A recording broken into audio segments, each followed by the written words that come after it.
Vertical break pantograph પ્રકારના આઇસોલેટરની કામગીરી સમજાવો. તો આમાં દરેક પોલ પર એક પોસ્ટ ઇન્સ્યુલેટર મૂકેલું હોય છે. પેન્ટોગ્રાફ મિકેનિઝમ એના ઉપર માઉન્ટ કરેલું હોય છે.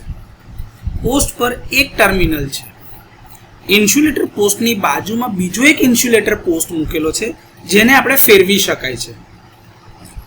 આ પોસ્ટ ઓપરેટિંગ મિકેનિઝમ દ્વારા સંચાલિત થાય છે. આમ પેન્ટોગ્રાફ મિકેનિઝમની મદદથી સંપર્કને ઉપર અથવા તો નીચે જઈ શકે છે. અહીં આકૃતિમાં જો તમારે જોવું હોય તો તમે જોઈ શકો આપણું એક મેઇન પોસ્ટ છે ઇન્સ્યુલેટરનો.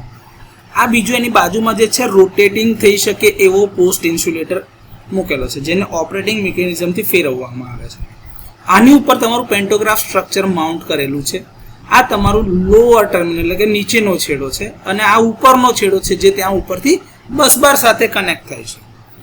પેન્ટોગ્રાફના છેડા બંધ સ્થિતિમાં ઊભી સ્થિતિમાં આવી રીતે હોય છે, આમ ઊભા સ્થિતિમાં.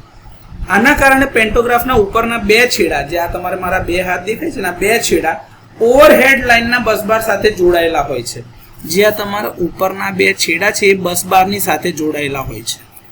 પરિણામે પેન્ટોગ્રાફની લિંક દ્વારા બસબારથી છેક નીચેના ટર્મિનલ સુધી કરંટ વહે છે. અહીંથી આ ઉપરના છેડાથી આ લિંક માધ્યમ દ્વારા અહીંયા લોઅર ટર્મિનલ સુધી, અહીં છેક નીચે સુધી લોઅર ટર્મિનલ સુધી કરંટ આવે છે.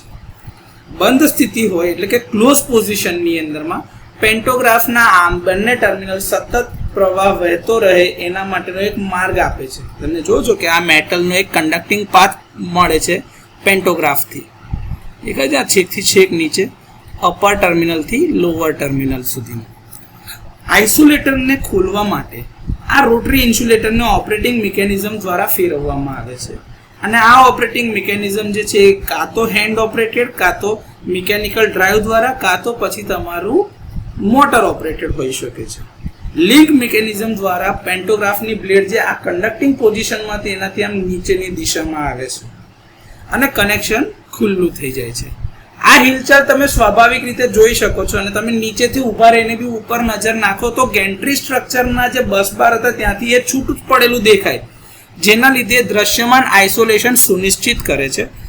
સલામતી અને મેન્ટેનન્સ માટે એ ખૂબ જ મહત્વનું છે, કારણ કે જે બી ઓપરેટિંગ પર્સનલ હશે એને ખબર પડી જશે ભાઈ પેન્ટોગ્રાફ સ્ટ્રક્ચર નીચે છે, મતલબ કે આઇસોલેટર પણ ઓપન છે.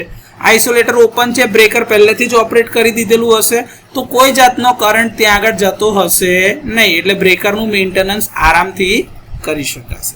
તો આ રીતે વર્ટિકલ બ્રેક પેન્ટોગ્રાફ પ્રકારના આઇસોલેટર કામ કરે છે.